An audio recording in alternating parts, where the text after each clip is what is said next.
bienvenue dans le podcast de WNCO. Je suis Carole Cochet, votre hôte, et avec mon invité du jour, nous allons vous dévoiler des astuces, conseils et témoignages pour créer, développer et gérer votre entreprise.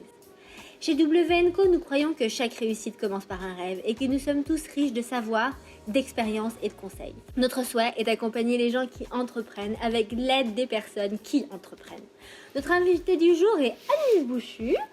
Annelise est l'une de nos coworkeuses. Après un doctorat en psychologie et une école de journalisme, Annelise a décidé de suivre son instinct et de faire de sa passion son métier, l'écriture. Annelise est rédactrice et spécialisée en storytelling et identité de marque. Bonjour Annelise. Bonjour Carole. Je suis très heureuse de te recevoir aujourd'hui. Et le thème du jour, nous allons parler des tendances de la communication en 2021, puisque nous sommes en 2021 et d'ailleurs, très bonne année. Bonne année à toi aussi. Merci. Et oui, donc les tendances, c'est pas que dans la mode, c'est aussi dans la communication. Comment on va procéder aujourd'hui? Dis-nous-en plus. Donc comme chaque année, en janvier, sort différents rapports et différentes études justement sur qu'est-ce qui va se passer et qu'est-ce qui potentiellement va réussir à marcher dans la communication.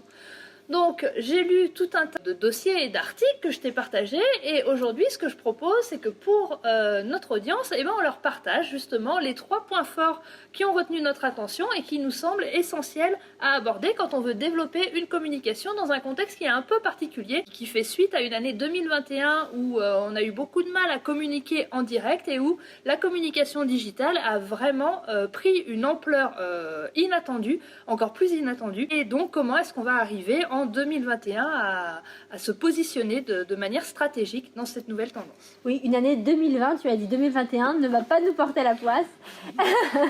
Donc nous allons effectivement vous proposer 3 grands axes de communication qui sont pour nous vraiment les tendances de cette année qu'on a ressorties par rapport à nos recherches et à notre expérience. Dans ces 3 grands axes, nous allons vous parler d'outils, de manières de faire et bien sûr de stratégie puisque c'est quand même la base quand on se lance dans la communication. Est-ce qu'on se lance tout de suite et qu'on parle du premier axe, Annelise? Tu es prête? Ah, je suis prête, on y va. Alors, premier axe, Carole. Le premier axe est le personal branding. Mais qu'est-ce que ça? Voyons Carole, t'as pas fait de l'anglais? Mais si, j'ai fait de l'anglais et j'ai même recherché pour vous tous une petite définition. Le personal branding ou élément de marque personnel, si je traduis, c'est le marketing de soi. C'est le marketing de la personne, de l'être humain. C'est faire en sorte que vous-même, en tant que personne, vous devenez l'image, l'égérie, le lien de confiance de votre marque, votre entreprise avec le public. Est-ce que cette définition te convient, Annelise? Oui, alors moi avec mes clients, si je leur dis personal branding, marketing et tout ça, ils disent non, je déteste. Alors j'ai trouvé une autre formulation pour les réconcilier avec tout ça et je leur ai dit ce terme qui peut vous sembler un peu trop anglo-saxon, c'est tout simplement pour dire comment est-ce qu'on va faire savoir qu'on est sympa, qu'on est professionnel et donner envie aux entreprises et à nos clients de travailler avec nous et d'acheter nos produits et nos services. Pas mal, intéressant. Le personal branding, qu'est-ce qu'il doit faire ressortir en fait? Quel est vraiment l'outil, les outils à mettre en place, les choses à faire passer, la stratégie à mettre en place, etc. Le personal branding, c'est un changement de communication qui a évolué, qui a pris vraiment une place massive aussi avec l'arrivée des influenceurs. Où l'idée c'est on va plus communiquer et se cacher derrière un nom de marque où on ne sait pas trop qui nous parle, mais c'est au contraire de mettre en avant les individus et de mettre en avant souvent le fondateur, le créateur de la marque pour qu'il explique quelles sont ses valeurs et pourquoi finalement il a créé ce projet-là, qu'est-ce qui l'enthousiasme, quels sont ses fondements et ses engagements autour de son entreprise. Donc voilà, l'idée c'est vraiment qu'il y ait des prises de parole le plus humaines et le plus spontanées possible pour créer du lien aussi avec une audience. On sent vraiment que le principal en 2021, c'est vraiment ça, c'est créer de l'engagement mais par rapport à nos engagements, à nos valeurs, et se créer une audience qui nous ressemble, qui on a les mêmes valeurs, quoi, tout simplement. Voilà, et puis c'est aussi être dans la dynamique là de la responsabilité sociale de l'entreprise.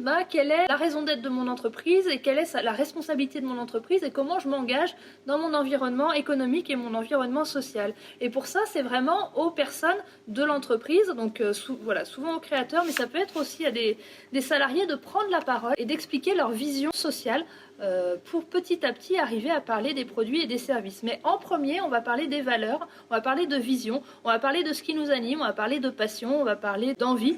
Et petit à petit, on va amener de manière fine et implicite nos produits et nos services. Et ce qu'il faut vraiment faire attention, surtout aujourd'hui avec l'ère des réseaux sociaux, etc., c'est aussi d'être vraiment honnête dans ses valeurs, dans ses engagements. C'est quand même tendance, c'est le vert, l'écologie, etc. Et on voit des grandes marques, ou même des nouvelles marques, mais qui finalement essayent de faire des choses qui sont dans des valeurs à la mode, comme les choses écologiques, responsables, bio, etc. Certaines personnes vont un peu gratter la couche et en fait voient que ces marques-là sont pas du tout fidèles à ces valeurs-là et en fait travaillent à l'ancienne, si je puis dire, ou en tout cas ne sont pas responsables. Donc voilà, ce qui est vraiment très important dans cette stratégie-là, c'est d'être honnête avec votre audience, avec vous-même finalement, puisqu'il n'y a rien de pire que le bad buzz, que justement que les gens autour de vous se retournent entre guillemets contre vous pour dénoncer et dire que c'est que de la com. Tout simplement. Là, on est vraiment dans l'authenticité. Comment gérer un bad buzz, ça pourrait être un autre sujet de podcast. Pour l'instant, on préfère être dans du positif et de voir une bonne année 2020 se dérouler. Oui, donc c'est vraiment communiquer autour de sa véracité, de son identité même, et c'est pas aller chercher des valeurs qu'on trouve cool pour vendre et puis faire semblant d'habiter ces valeurs. Mais il faut réellement les habiter et les incarner. Et justement, pour reprendre ce que tu disais, Carole, sur le bad buzz, il y a une marque qui a subi un bad buzz. Je propose qu'on la cite pas parce qu'on ne veut pas dire des trucs négatifs sur d'autres marques, mais c'est une marque qui fait des vêtements et qui a énormément communiqué sur des valeurs écologiques. Et puis, il y a quelques semaines où il y a tout un tas d'influenceuses qui ont sorti des vidéos tout en même temps pour dénoncer justement cette marque-là et dire que les valeurs écologiques qu'elle défendait, c'était que du pipeau. Donc il y a eu, je sais pas, peut-être au moins une dizaine d'influenceuses qui, le même jour, à la même heure, ont sorti une vidéo. Et donc ça a vraiment fait un bad buzz. Peut-être que votre marque, elle s'inscrit pas pleinement dans des valeurs écologiques, mais peut-être que c'est pas ça votre angle de com, et peut-être que c'est autre chose votre angle de com. Peut-être que c'est le savoir-faire qui vous anime, peut-être que c'est l'artisanat, peut-être que c'est le partage, etc. Mais l'idée, c'est vraiment d'aller chercher des valeurs qui vous ressemblent et qui animent votre projet entrepreneurial. Et qui finalement vous rendent unique, puisque le but de la communication, et en tout cas ce qu'on essaye de rechercher quand on fait une stratégie de marque, c'est vraiment de trouver le positionnement qui nous démarque des autres marques, et le positionnement à avoir, et donc c'est vraiment votre unicité, et ce qui fait que vous êtes plus intéressant qu'un autre, et ce qui fait qu'on a envie d'aller vers vous, et pourquoi vous avez créé en fait tout simplement cette entreprise. Oui, et il y a un compte qu'on aime beaucoup suivre. Oui, dans ce sens-là, il y a un compte qu'on adore. C'est, on va dire la marque, parce que c'est gentil. Oui. C'est Vénus et Gaïa, qui est vraiment justement une petite entreprise française qui a 2 ans à peu près, et de quelqu'un qui a complètement voulu revoir sa vie, mais qui a voulu proposer quelque chose qui correspondait à ses valeurs et qui met tout ça en place et qui n'hésite pas à le dire, qui n'hésite pas à s'engager par rapport à ça et être vraiment transparent. Par rapport à ça, on est vraiment dans la transparence. Alors c'est peut-être aussi cette génération milléniale, les Y, les Z, qui sont aussi vraiment dans la transparence aujourd'hui. Mais voilà, les plus de 10 000 abonnés de communauté, c'est vraiment une communauté très très active qui achète, qui consomme, qui publie, qui retweet, qui re-Instagram, enfin qui reposte, etc. Et qui fait que du coup ça fonctionne très très bien. Ils sont quasiment tout le temps en rupture de stock. On voit que ça fonctionne, mais en fait c'est une marque qui est unique, qui est complètement ses valeurs, qui explique régulièrement ses valeurs, qui rentre beaucoup en contact et qui échange beaucoup avec sa communauté. Et c'est ce qui fait aussi que ça fonctionne. Et comme elle le dit, des fois, elle a fait pas mal de lives, notamment par rapport au confinement. où elle dit que c'est justement elle pense que c'est justement parce qu'elle est complètement honnête, transparente et communicante dans ses valeurs que ça fonctionne, puisque finalement c'est assez logique, elle est juste dans ce qu'elle fait, dans l'univers si je puis dire, ou en tout cas dans son attention, et du coup forcément ça fonctionne. Et je pense que c'est vraiment un très bon exemple de personal branding, mais moi je trouve que c'est aussi un très bon exemple pour le deuxième point, qui est pour nous un point clé pour cette année 2021, qui est le roulement de tambour. Storytelling. Qu'est-ce que le storytelling, Annelise? Nous, on a l'art du teasing, de ménager le suspense, et justement, le storytelling, c'est l'art de raconter des histoires. Et comme l'a dit Henry James, les histoires n'arrivent qu'à ceux qui savent les raconter. Et si on veut emmener des gens dans notre histoire et dans l'univers de notre entreprise, eh ben, on va leur raconter justement des histoires. Et ça va permettre vraiment de créer du lien et créer de l'adhésion autour de notre projet et de notre marque. On sait que le storytelling, voilà, ça permet de personnifier l'entreprise, de créer du lien, de l'émotion, de l'attachement.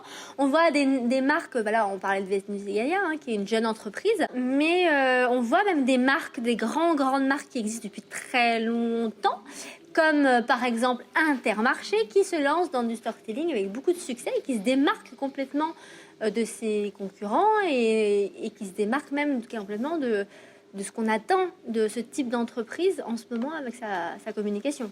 Tout à fait. Du coup, je vous invite à regarder les pubs qui sont disponibles sur des plateformes vidéo. Et vraiment, l'idée, c'est de raconter une histoire. Et dans cette histoire, on va vivre des émotions et ça va mettre aussi en avant des valeurs. Et c'est que de temps en temps où on va voir apparaître l'enseigne Intermarché, mais de manière insinuée, comme un des éléments de l'histoire, mais pas comme l'élément fort et majeur de l'histoire.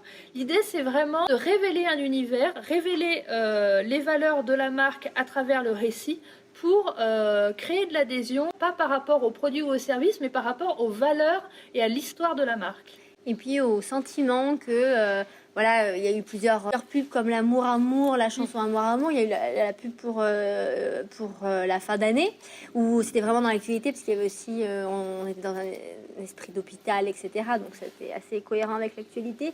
Et où là, vraiment, on se dit, on va aller chez Intermarché, on va vivre ce même sentiment, ces mêmes émotions et ces valeurs d'amour, de rendre aux personnes qui le méritent, ce genre de choses. Et voilà, pas grâce aux produits, parce que finalement les produits d'Intermarché, on peut les trouver un peu partout, mais vraiment parce que pour revivre cette expérience-là, donc essayer de créer avec l'histoire une expérience sensorielle limite, même pour une entreprise qui n'a rien de sensoriel finalement. Donc les histoires en 2021, elles vont se raconter sous forme de vidéos, mais on va être plutôt sur des vidéos de format assez court. Les pubs Intermarché, ça va être 3 minutes, mais là on voit TikTok, ça va être des vidéos de 15 secondes, je crois. Mais on est vraiment sur des formats courts. Et puis on va raconter des histoires, donc aussi avec des lives. L'idée, c'est de parler en direct à notre communauté, qu'elle interagisse avec nous sur ce qu'on est en train de dire, mais en live.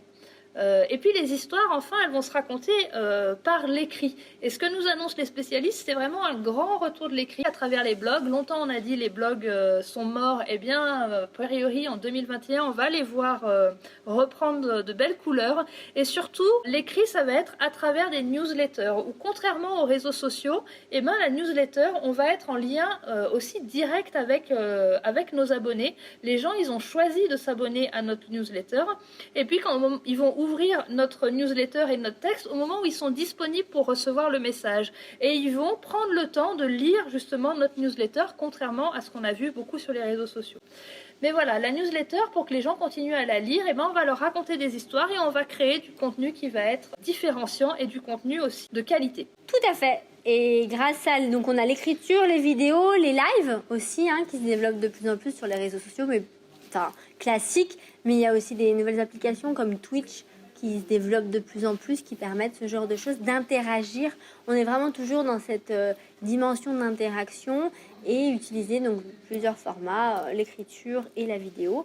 Après, l'idée, et ça va être la transition pour le troisième point, c'est on voit toujours le storytelling, le personal branding, c'est quelque chose qui se travaille, qui stratégise, qui se pense en amont pour être sûr de vraiment réussir et être logique et dans la continuité de ce qu'on va faire, puisque forcément c'est pas quelque chose, c'est pas un one shot, c'est quelque chose qu'on va faire dans la continuité, qu'on va faire perdurer, qu'on va faire avancer, qu'on va faire grandir, façonner au fil des mois, des années. Et c'est là qu'on voit vraiment cette tendance-là aussi pour 2021, donc la troisième, qui est de communiquer peut-être moins souvent, mais mieux. Oui, communiquer moins et mieux en donnant des rendez-vous avec notre communauté pour justement créer l'attente. C'est pas leur envoyer du contenu tous les jours, tout le temps, n'importe quoi, mais c'est produire du contenu de grande qualité et du contenu, les gens ils vont l'attendre. Il y a des gens par exemple, ils envoient des newsletters toutes les semaines à une heure très précise et c'est des newsletters de grande qualité et ça crée l'attente et donc on a envie de le lire et on va adhérer au projet. Créer un rendez-vous et toujours...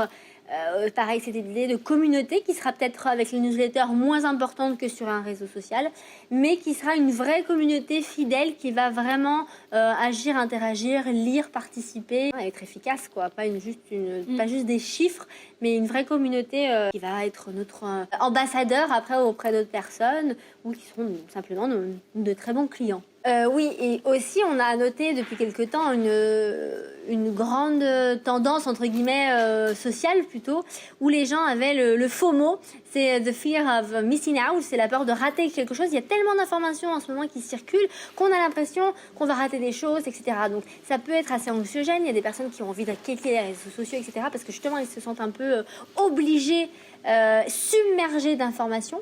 Et l'idée de la newsletter notamment, c'est que c'est au moment où on le veut, où on va avoir l'information de la personne qu'on a choisi d'avoir en fait et de suivre et d'avoir. Donc voilà encore un des avantages de la newsletter et du communiquer moins mais mieux.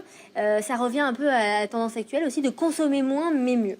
On est toujours dans ce qualité au lieu de quantité, moins d'abonnés mais des abonnés de qualité, moins de contenu mais du contenu de qualité. Et ben je pense que c'est une jolie petite conclusion tout ça. Oui. Alors, si on récapitule, du coup, en 2021, on va se concentrer sur 3 axes de communication. Le premier, le personal branding. Le deuxième, le storytelling. Et le troisième, communiquer moins, mais mieux. Annelise, pour conclure tout ça, est-ce que tu as un conseil comme ça, si tu devais donner un seul et unique conseil à un entrepreneur, jeune ou moins jeune, d'une grosse entreprise ou d'une petite entreprise, qu'est-ce que tu lui donnerais comme conseil par rapport à la communication ou autre chose? Non, j'ai envie de dire ce que tu as envie. Écoute, ce sera par rapport à la communication. Tu me prends un peu au dépourvu. Donc, par rapport à la communication, c'est toujours de se dire que la communication, c'est vraiment un marathon. Donc, il faut surtout ne jamais lâcher. Moi, je vois beaucoup de mes clients, dès qu'ils vendent plein de choses, ils arrêtent de communiquer. Et en fait, non, il faut continuer à communiquer et même quand on a des clients, continuer à communiquer. D'une part parce qu'on ne sait jamais de quoi demain sera fait et surtout parce que de continuer à communiquer même quand on a beaucoup de clients, ça va nous permettre assez rapidement de pouvoir choisir nos clients, choisir soit ceux avec qui on a envie de travailler pour des raisons de rentabilité ou pour des raisons de valeur ou pour les deux. Voilà, donc vraiment mon conseil c'est de jamais lâcher la communication et d'être régulier dans sa communication et de vraiment penser sa communication en termes de stratégie. Très bien, très très bonne remarque et puis comme vous voyez les grandes marques comme Coca-Cola, ils n'ont jamais cessé d'exister. C'est pas parce que pour qu'on les oublie, mais au moins on sait qu'ils existent toujours et puis comme ça on a toujours cet attachement aussi, toujours garder ce lien avec sa communauté, son audience, son public, ses clients. Merci Annelise pour tout ça. On peut te suivre sur Annelise-Bouchu sur Instagram, LinkedIn, c'est ça? Voilà, et régulièrement vous voyez passer des posts pour vous abonner à ma newsletter. Donc n'hésitez pas à vous abonner à ma newsletter où c'est là où je partage avec ma communauté le contenu avec le plus de valeur ajoutée. Voilà. Après, avec W&Co, Annelise fait souvent des ateliers, donc si vous voulez en connaître un peu plus aussi sur tout ce qu'elle propose, n'hésitez pas aussi à aller sur notre site internet, sur nos réseaux sociaux. et pour pouvoir peut-être rencontrer un jour Anne-Lise et pouvoir lui poser vos bonnes questions. Sinon, n'hésitez pas à nous faire un petit message, un petit mail, quoi que ce soit, nous appeler. On est disponible et avec plaisir, on répondra à vos questions. N'hésitez pas, si vous avez aimé ce podcast, à le liker, le reposter, nous envoyer un message. Et nous vous disons à bientôt. Très bonne journée. Au revoir, à bientôt.